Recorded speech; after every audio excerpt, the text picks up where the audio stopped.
Hello बच्चों, class 8 ये exercise first B first सी हमने कंप्लीट कर दी। इसके बाद इसी में है अध्याय की जांच, यानी कि आपने जो पढ़ा क्या वो आप अपने आप से लगा सकते हैं। तो इसको हम बहुत ध्यान से देखेंगे, ये पूरा निचोड़ होता है, ठीक है। इसको चेक करना पड़ता है। तो सबसे पहले हम ये देखेंगे कि क्वेश्चन में कह रहा है योगात्मक प्रतिलोम। ध्यान से देखना है। अच्छा, दो चीज़ें याद रखना है, इसमें बच्चा कंफ्यूज होता है। एक होता है योगात्मक प्रतिलोम, बहुत ध्यान से देखना है, योगात्मक प्रतिलोम, एडिशनल इनवर्स बोलते हैं इसको। योगात्मक प्रतिलोम क्या होता है? ऐसी दो परमेय संख्याएं जिनको जोड़ने पर जीरो आ जाए, ठीक है। ऐसी दो परमेय संख्याएं जिनको जोड़ने पर जीरो आ जाए। मान लीजिए एक परमेय संख्या अगर जो है a/b है, अगर a/b है तो दूसरी ऑटोमेटिक माइनस की होएगी, बस इतना याद रखना। तो इन दोनों को सॉल्व करने पर जीरो आ जाएगी, ये योगात्मक प्रतिलोम होता है। दूसरा होता है मल्टीपल जो है इनवर्स होता है, ये गुणात्मक प्रतिलोम, गुणात्मक प्रतिलोम। गुणात्मक प्रतिलोम में क्या होता है इसको समझेंगे। इसमें गुणात्मक मतलब गुणा करनी है, मगर गुणा वाले में जीरो नहीं आएगा, उसमें एक आता है, ठीक है, उसमें एक आता है। तो जैसे मान लीजिए अगर एक संख्या a/b है, अगर प्लस की हो तो दूसरी भी प्लस की ही होगी, मगर बस इसको पलट देना है, b/a हो जाएगी। अगर हम इसको सॉल्व करेंगे तो ये कट जाएगा a और b, तो यहाँ पे आ जाएगा एक। ये नियम होता है। योगात्मक प्रतिलोम में जीरो आता है यानी एक प्लस है तो माइनस लेना है, और इसमें गुणात्मक में पलट देना है। क्लियर हो गया? तो अब क्वेश्चन देखेंगे इसमें कौन सा पूछ रहा है। इन दोनों में इसमें पूछ रहा है योगात्मक प्रतिलोम, तो इसका योगात्मक प्रतिलोम देखेंगे। तो क्वेश्चन लिखेंगे -3/11 का योगात्मक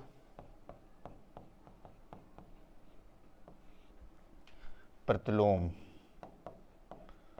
बहुत ध्यान से देखना है, बोर्ड के ऊपर लगातार समझने की कोशिश करो, ठीक है। पूरा चैप्टर को देखा करो कायदे से। तो हमने बताया था जो भी यहाँ पे लिखा है, जैसे माइनस हो तो प्लस वाला आंसर आ जाएगा, तो ये आपका आंसर आ गया इस तरीके से। अगर हम सॉल्व भी करके चेक कर दे रहे हैं, ठीक है। जो पहली संख्या क्या है, -3/11। अब इसमें ये वाली जो है जोड़नी है, ठीक है, तो ये कट जाएगी, कितना आंसर आ रहा है, जीरो। देखो ये माइनस ये प्लस कट गया। क्लियर हो गया? तो बस माइनस का प्लस करना था, ठीक है। जैसे ये लिखा हुआ है माइनस का, तो आंसर काहे में आएगा, प्लस में आ जाएगा। ये आंसर प्लस में है तो इसका योगात्मक प्रतिलोम क्या हो जाएगा, -16/25। समझ में आ गया? तो इस तरीके से पहला क्वेश्चन आपने समझ लिया। अब देखो वही आ गया, ये गुणात्मक व्युत्क्रम आ गया, ठीक। योगात्मक समझ गए, गुणात्मक में इसमें गुणा करनी पड़ती है, इसमें पलट देते हैं। जैसा साइन होता है वैसे ही चिन्ह रखना है, ठीक है। लिखा है -1/2 का गुणात्मक व्युत्क्रम। व्युत्क्रम माने होता है उल्टा करना, ठीक है। देखो ध्यान देना है जो भी साइन है, जो भी चिन्ह लगा है, वो उसको नहीं हटाएंगे, ऐसे लिखा रहेंगे, बस केवल संख्या पलटनी है, 2/1, ठीक है। इसको बहुत कायदे से समझना है, एक एक लाइन को देखना है क्या हो रहा है, ठीक है। इसके बाद देखिए बी वाला क्वेश्चन है, ठीक है। बी वाले क्वेश्चन को हम लोग देखेंगे, समझने की कोशिश करेंगे। तो यहाँ पे सबसे पहले देखेंगे -4/11 गुणे 22/6 लिखा हुआ है। पहले हम इसको सॉल्व कर लेते हैं, ठीक है। सॉल्व करके यहाँ लिख ले रहे हैं। देखिए 11 दूना 22, 2 दूने 4, 2 तिहाई 6, -4/3 का गुणात्मक प्रतिलोम, गुणात्मक व्युत्क्रम, गुणात्मक व्युत्क्रम।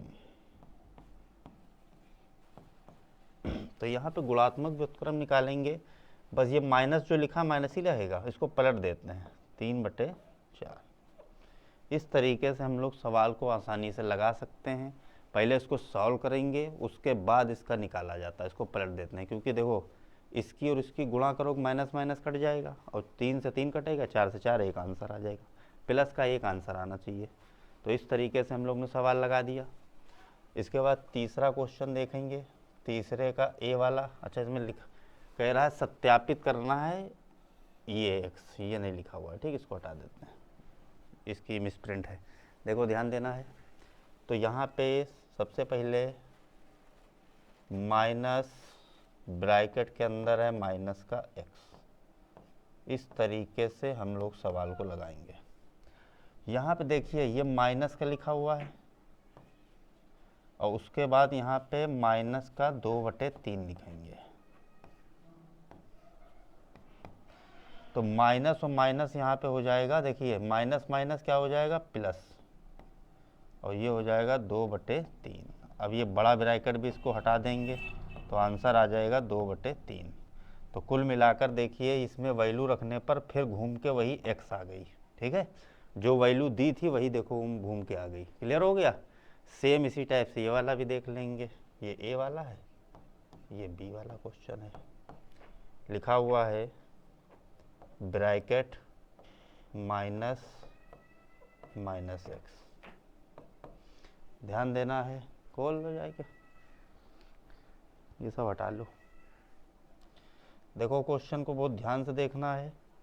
यहाँ पे हमें क्या करना है, वैल्यू रखनी है, माइनस लिखेंगे, फिर x की वैल्यू ये लिखी हुई है, ठीक है, माइनस पहले से है, देखो यहाँ माइनस पहले से, तो माइनस माइनस हो जाएगा प्लस, 15/17। तो ये आ जाएगा आंसर आपका, माइनस का ही रहेगा आंसर, तो माइनस के 15/17, और यही आपका x है। देख लीजिए जो क्वेश्चन दिया था वही आंसर आ रहा है, तो दोनों ही सत्यापित हो गए। इस तरीके से हम लोग सत्यापित कर सकते हैं, ठीक है। क्वेश्चन नंबर देखेंगे चौथा, निम्नलिखित परिमेय संख्याओं के प्रत्येक युग्म में छोटी परिमेय संख्या ज्ञात करनी है। मतलब छोटी बड़ी देखना है, कौन सी छोटी कौन सी बड़ी, तो इसमें एलसीएम लेके हर बराबर करना पड़ता है, ठीक है। तो लिखा हुआ है 4/7 और 3/11। अब 11 और 7 का लासा निकालोगे क्या आएगा, 77, यानी 77 आएगा। तो 77 बनाने के लिए इसमें गुणा कर देंगे 11 से, और इसमें गुणा कर देंगे 7 से, यह आ जाएगा आपका 44/77, और यह आ जाएगा 21/77। तो बड़ा ऊपर कौन, देखो हर बराबर हो गया। अब ये दो जो बड़ा है ये वाला बड़ा हो गया, ठीक है। तो ये जो 44/11 कौन सा था, ये 4/7 बड़ा है, वो भी 3/11 से। इस तरीके से ए वाला क्वेश्चन लग गया है। इसी टाइप से बी वाला भी हम लोग यूज कर सकते हैं, लगा सकते हैं। देखो बी वाले में क्या करना है, 8 और 18 का लासा लेके हर बराबर करके निकाल सकते हो, ये सब पीछे लगा चुके हो। ये वाला सी वाला देख लेते हैं, ठीक है, सी वाला क्वेश्चन, पी वाला अपने आप से लगा लेना जाके। तो माइनस के 7/13 और माइनस के 5/9। अब 13 और 9 का लासा निकालेंगे, क्योंकि अभाज्य संख्या एक दूसरे से कटेंगी नहीं, तो इसका मतलब 13 9 117, ठीक है, 117 इसका आ जाएगा। तो 117 बनाना, तो यहाँ पे 9 से मल्टीप्लाई करेंगे और इसमें कर देंगे 13 से। 9 का पहाड़ा पढ़ देंगे, 9 से 63 होता है, और यहाँ पे हो जाएगा 117, और ये हो जाएगा 13×5 65। अब ये हर बराबर हो गया। कौन बड़ा दिख रहा है, ये छोटा है, ये बड़ा है, ये लग रहा है ना आपको, ऐसा नहीं है, दोनों माइनस में होते हैं, जो छोटा होता है वही बड़ा होता है, तो बड़ा वाला ये हो गया। क्लियर हो गया, ठीक है, ये बता चुके हैं हमें। तो ये वाली वैल्यू किससे निकाली थी हमने, माइनस के 7/13 ग्रेटर देन माइनस 5/9। इस तरीके से ये क्वेश्चन लगा लेंगे, कौन छोटा कौन बड़ा, इसको नोट कर लेंगे। लिखा हुआ है 5/6 के समतुल्य, 5/6 के बिल्कुल बराबर एक संख्या लिखो जिसके हर में 30 बनाना है, ठीक है। तो 5/6 के समतुल्य एक संख्या बनानी आपको है जिसके हर में हमें 30 बनाना है। तो 5/6, 6 में किससे मल्टीप्लाई करें 30 हो जाए, तो हम कहेंगे सर 5 से कर दीजिए, तो आ जाएगा आपका आंसर 25/30। ये आपका आंसर आ गया। 5/6 का समतुल्य हो गया 25/30। ठीक है।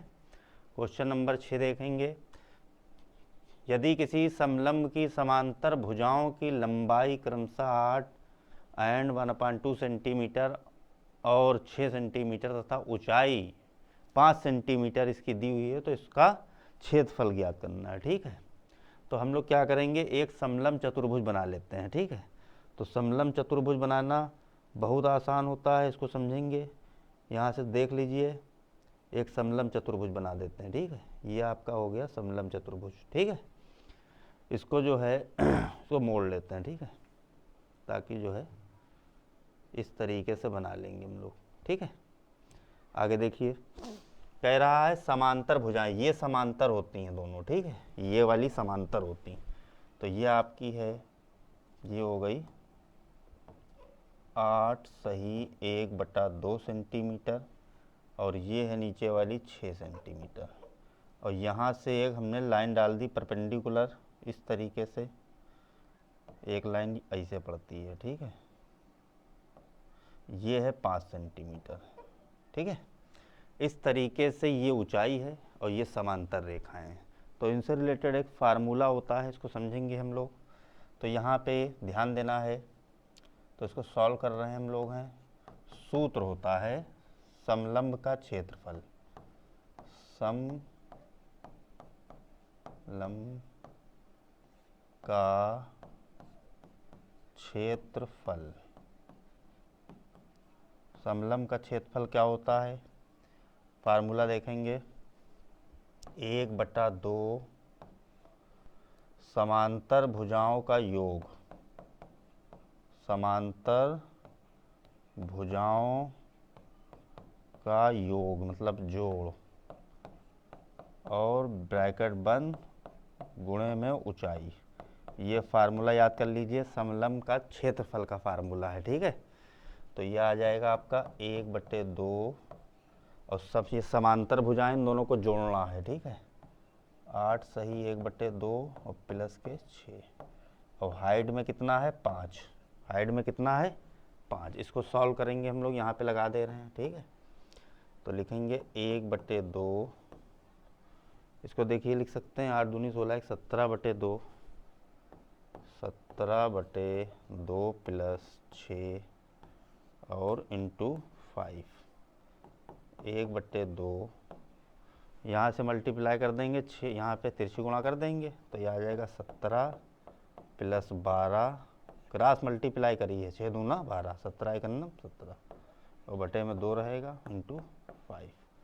तो ये आ जाएगा, देखिए नीचे नीचे गुणा कर दो, 1/4, ये बाहर कर लिया इसको। ठीक है। 2 दूना 4, इसको जोड़ लीजिए, तो ये हो जाएगा आपका 29, और गुणे में चल रहा है 5।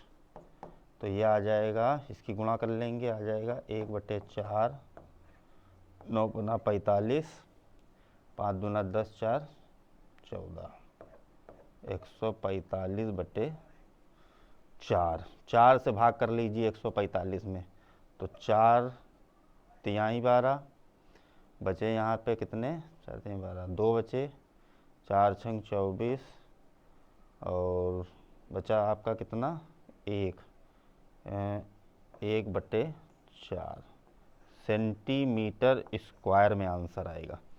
तो 36 सही 1/4 सेंटीमीटर स्क्वायर में आंसर आ गया।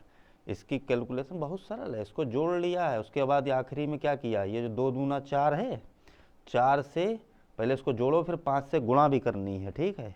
गुणा करके आ गया 145, फिर 4 से भाग दे दिया, ये आंसर आ गया। ठीक है। नोट कर लोगे। इसके बाद नेक्स्ट क्वेश्चन देखेंगे हम लोग। क्वेश्चन नंबर 7 लिखा हुआ है 15 सही 3/4 प्रति मीटर की दर से 4 सही 2/5 मीटर फीते का मूल्य पूछ रहा है। यानी कि 1 मीटर जो कपड़ा, 1 मीटर जो फीता है वो इतने रुपए का मिल रहा है। ध्यान देना है,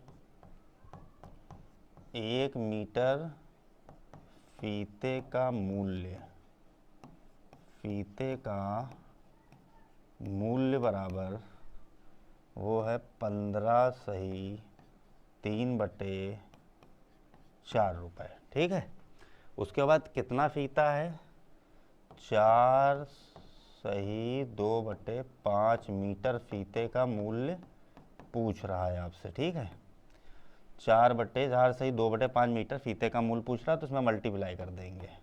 तो ये आपका इनटू इस तरीके से लिख लेंगे। अब इसको सरल कर लेते हैं, इसकी गुणा करके 3 ऐड कर दो, 15 चौको 60 तो 3 63/4, इसकी गुणा कर देंगे आ जाएगा 22/5। ध्यान देना है, इसको एक काम करते हैं 2 से डिवाइड कर देते हैं, 2 दूना 4, ये 11 आ जाएगा। इसकी मल्टीप्लाई करेंगे, 11 की मल्टीप्लाई 63 में करना है, 11 तो यहाँ 33, हासिल लगे 3, 11 69, और बटे में कितना चल रहा है 10, 10 से डिवाइड कर लेंगे तो आ जाएगा आपका 69 सही 3 सही बटे में आंसर दिखाया करो, ठीक है। 69 सही 3/10, और ये क्या आ गया, रुपए। इस तरीके से हम लोग ने इतने रुपए का इतने मीटर फीता 4 मीटर इंटू मतलब ऐड करके 2/5, ठीक है, 4 और 2/5, ये मीटर फीता हमने खरीदा, ठीक है। इसको नोट कर लेना, बहुत इंपॉर्टेंट क्वेश्चन था, अच्छा क्वेश्चन था। अगला क्वेश्चन है, यदि किसी संख्या का 3/5 भाग, कोई संख्या है, कोई भी संख्या हो सकती है, 3/5 भाग उसी संख्या के 2/7 भाग से कितना ज़्यादा है, 44 ज़्यादा, तो वो संख्या बतानी है। तो हम लोग क्या करेंगे, मान लेते हैं, माना संख्या को x है, ठीक है, माना संख्या हमने x मान ली, माना संख्या क्या है x। अब x का कितना है, x का 3/5 भाग, तो हम लोग इसको इस तरीके से लिखेंगे, x का 3/5 भाग, तो हम लोग ऐसे लिख सकते हैं 3x/5, ऐसे लिख दो, x के साथ में मल्टीप्लाई कर दो 3/5 को। इसी टाइप से 2/x का 2/7 भाग कितना होएगा, सेम ऐसे ये भी कर लेंगे, 2x/7। कह रहा ये वाला जो हिस्सा है, इस हिस्से से 44 अधिक है, तो पहले वाले से दूसरे लेग घटा देंगे, ज़्यादा निकल आएगा, वो बराबर 44 कर देंगे, ठीक है। तो 3x/5, इसमें से इसको घटा देंगे हम लोग, तो ये आ जाएगा आपका 44। जैसे हम कहें आपसे, ये वाला मान लीजिए 50 है, ये वाला 30 है, ये 10 ज़्यादा है, ये 20 ज़्यादा है, तो हम लोग क्या करेंगे, 50 में से 30 घटा देंगे, 20 बराबर में कर देंगे। सेम ज़्यादा और कम में हमेशा घटता है, ठीक है। इसमें तिरछी गुणा कर लीजिए इसे, 7 3 21x, 5 दूना 10x, और 5 7 5 35 44, ठीक है। इससे घटा लीजिए यहाँ से, तो यह आ जाएगा 11x बराबर, इसकी गुणा कर लेंगे 35 गुणे 44, 11 अपान में लिए जाइए, तो 35 गुणे 44/11, 11 से डिवाइड कर दो, 11 चक्कू 44, तो 35 दूना 35 चक्कू 140। समझ में आ गया ये। तो इस तरीके से हम लोग ने इस क्वेश्चन को लगा दिया। तो वो जो संख्या है हम लिख देंगे, संख्या है 140, तो ये आपका आ गया आंसर फाइनल, ठीक है। तो ये क्वेश्चन को लगा सकते हैं, इस क्वेश्चन को बढ़िया तरीके से नोट करिए, इसको सॉल्यूशन देखिए, अपने आप से भी लगाइए इसको, ठीक है, अपने आप से ट्राई करना है। क्वेश्चन नंबर 9 देखेंगे, रीमा ने 5 सही 3/7, इसको सही से लिख दे रहे हैं, शायद ना दिख रहा हो आपको, और ये लिखा हुआ है 1 सही 2 ये 3 सही 1/2, ठीक है, ये भी ऊपर 1 लिखा हुआ है, ठीक है, और ये 3 लिखा हुआ है। लिखा हुआ है रीमा ने 5 सही 3/7 मीटर रस्सी, कोई रस्सी है, इतने मीटर रस्सी इतने रुपए की खरीदी, और उसके बाद 3.5 मीटर कपड़ा 17.5 रुपये प्रति मीटर की दर से खरीदा। उसने कुल कितने रुपए खर्चा किए, कितने पैसे खर्चा किए, तो दोनों की दर अलग अलग दे रहा है, इतने मीटर रस्सी है, इतने रुपए में खरीद रहा है, जोड़ दो। जैसे हमने आपसे कहें कि 5 मीटर कपड़ा है, 5 मीटर कपड़ा है, और 1 मीटर कपड़ा जो है 10 रुपये का है, तो आप कहेंगे 10 पंजे 50 सर जी, 5 मीटर 50, गुणा ही तो करिए, तो इसमें भी क्या करेंगे, इसकी गुणा करेंगे और फिर इसकी गुणा करके दोनों को जोड़ देंगे। तो हम निकालेंगे कुल खर्चा, कुल खर्चा, ध्यान देना है। तो कुल खर्चा पहले रस्सी का निकाल लेते हैं, 5 सही 3/7, 3 सही 1/2, ठीक है। प्लस उसके बाद ये वाला निकाल लेते हैं कपड़े वाला, 3 सही 1/2 और 17 सही 1/2, ठीक है। इसको हम लोग सॉल्व कर लेते हैं। देखिए काटने की जरूरत नहीं है, इसे सॉल्व कर लेते हैं, ठीक है। देखो 5 सत्ते 35 और 3 38 बटे में 7, ये हो जाएगा 7/2, 3 2 3 6 और 1 7/2, ये भी हो जाएगा 7/2 हो गया, ये हो गया 35/2, ठीक। चलिए इसकी गुणा कर लो, इसकी गुणा करके फिर हर बराबर कर लेंगे, ठीक है। हर बराबर करके छोड़ देंगे, आंसर आ जाएगा आपका। तो यहाँ पे 8 सत्ते 56 का 6 हो जाएगा, हासिल लगे 5, 7 3 21 और 5 26, ये हो जाएगा। तो 7 दूनी 14, ध्यान देना है। इसके बाद देखिए इसकी मल्टीप्लाई करेंगे, ये हो जाएगा 7 बना 35 और 7 3 21 और 3 24 अपान में 4। अब बताइए 14 और 4 का अगर हम लासा निकालेंगे तो ये बन जाएगा 28। तो 28 हमें बनाना है, तो इसमें किससे गुणा कर देंगे, 2 से, और इसमें किससे गुणा कर देंगे, 7 से। कैलकुलेशन है, कैलकुलेशन है, इसको बहुत बस समझना है कायदे से। इसकी गुणा कर लो तो ये आ जाएगा 6 दूना 12 13, 2 दूना 4 1 5, ठीक है। ये बटे में हो गया 28 और प्लस 7 की गुणा कर लो 245 में, 7 बना 35, 7 चक्कू 28 और 3 31 और 7 दूनी 14, 14 और 3 17 अपान में कितना हो जाएगा, 7 चक्कू 28। तो अब हर बराबर हो गया, इनको दोनों को ऐड कर लो, ये हो जाएगा 7 4 12 और ये हो गया इतना, ठीक है। तो इस तरीके से हम लोग ने ये लगा दिया रुपए, ठीक है। इस तरीके से इतने रुपए का खर्चा आया। पैसे में पूछ रहा, वो रुपए में ही निकालना है, ठीक है। क्लियर हो गया। तो इस तरीके से हम लोग, और चाहो तो 28 से भाग कर लेना, ठीक है। अगर आता हो तो 28 से भाग भी कर सकते हो। तो ये नवा क्वेश्चन था, बहुत ईजी क्वेश्चन था।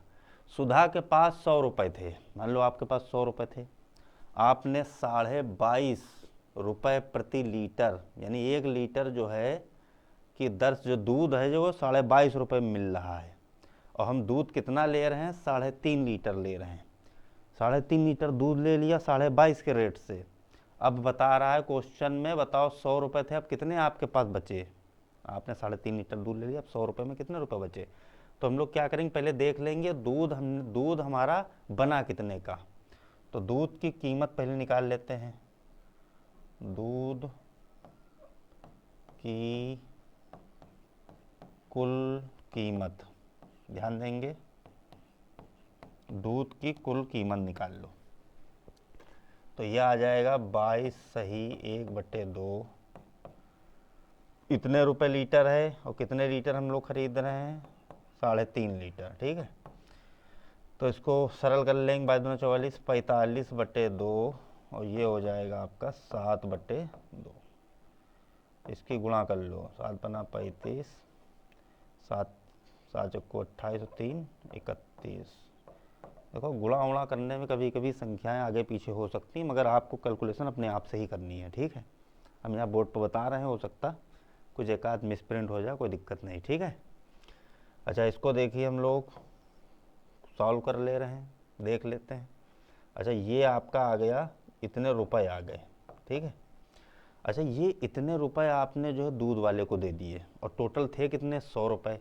तो कह रहा है क्वेश्चन में कि उसके पास कितने पैसे बचे, कितने पैसे बचे, शेष बचे, शेष बचे रुपये, पैसे नहीं, वो रुपए में ही आंसर दिखाना है, ठीक है। तो टोटल थे उसके पास 100 रुपये, 100 रुपये में 315/4 रुपये खर्चा कर दिए दूध में। क्रॉस मल्टीप्लाई से कर लो, 400 भाई 100 की गुणा 400 में कर लो क्योंकि इसके बटे 1 छुपा रही था, और माइनस के 315/4 घटाएंगे तो आ जाएगा ये 85/4। तो 4 दूनी 8, 4 एकन्नम 4, 4 यहाँ बचा 1, 4 दूनी 8, 4 पंजे 20। तो बताइए उन कितने रुपए बचे? 21 रुपये 25 पैसे आपके पास बचे 100 रुपये में। ठीक है, तो इस तरीके से कितना इजी क्वेश्चन है, आप आसानी से लगा सकते हैं, कोई प्रॉब्लम नहीं होनी चाहिए इसमें। इसके बाद ये ऑब्जेक्टिव वाले आ जाते हैं, अगले वीडियो में ऑब्जेक्टिव वाले बता देंगे। तो ये समझ में आ गया होगा आपको। ठीक है, इसकी प्रैक्टिस करो बढ़िया तरीके से। ठीक है।